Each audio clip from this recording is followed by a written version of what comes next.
So for those of you that don't know what the old smartphone challenge is, it's actually where you take an old smartphone and then use it as your daily device for several days. Particularly a lot of tech YouTubers, they're very, oh, new smartphone, new smartphone, new smartphone. But really, how bad is it to go from a current model smartphone to even one 2 years ago? But what if we jump back further than that? Today, can we deal with an iPhone 4S as our daily device for several days?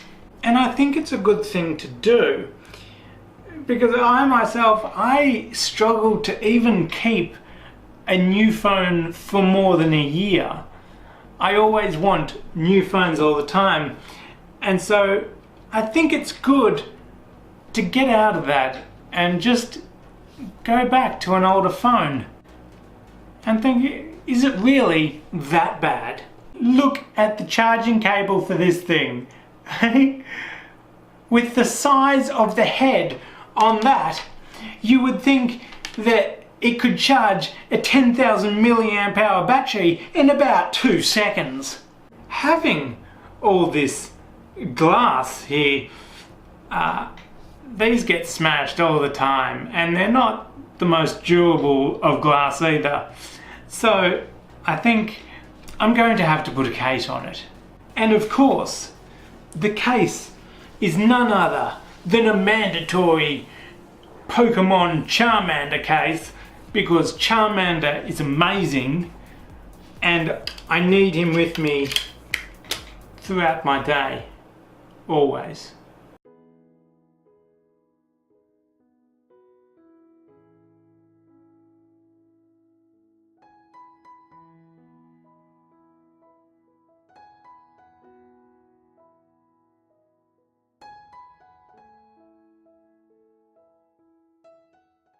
Now, why is it that I'm deciding to choose the iPhone 4S?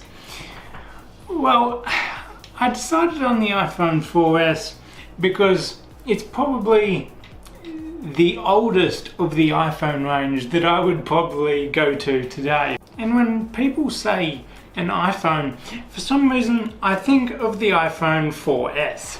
There's something about the look of it I like, the glass back and front and the aluminium side, something that Apple have only now just gone back to. I love that design. I love the look of this phone. Very small in your hands. This phone is the 16 gigabyte version. Just to refresh your memory, the iPhone 4S has the A5 processor and 512 meg of RAM. This particular phone is running iOS 8.3 because I don't want to upgrade it to 9.3.5. From phones I've seen, the 4S on 9.3.5 is just too slow. It's even a bit slow on 8, so I'm not upgrading it to 9. I'm going to use it on 8.3. So now I'm going to pull my SIM out of the Sony Xperia XZ Premium and put it into this lovely iPhone 4S here. Now, with going back to an iPhone 4S, you will need a little SIM spacer here, because you're going from a nano SIM to a micro SIM. Alright, let's turn this baby on. Oh, look at that! That's not too exciting, is it? Hear that sound? That's the sound of a passcode. A passcode! No fancy fingerprint sensors here. Going old school. Look at that baby. It doesn't even have a 16:9 screen. This is like 4:3 or something. Oh, let's put you on silent. We're all talking about these new iPhone 10s and Note 8s with the 18 by 9 screens and whatever. And I'm going to this. Not only does it have such a small display already, what is it, 3.5? 3.7? Google, I can't Google. 3.5. So when watching YouTube videos and things like that on this phone, it's going to literally crop in the picture even more on this already tiny display. But wow, I'm just going to have to deal with it for the next several days in this smartphone challenge.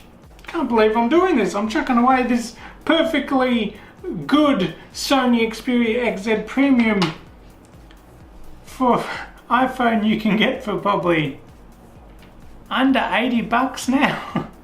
Not to mention possibly a few security issues there in the software. But anyway, thank you for watching this video, everybody. Hit that subscribe button down below to keep notified on how I'm going with this little challenge. Hit that like button if you liked it, and I will see you in the next video.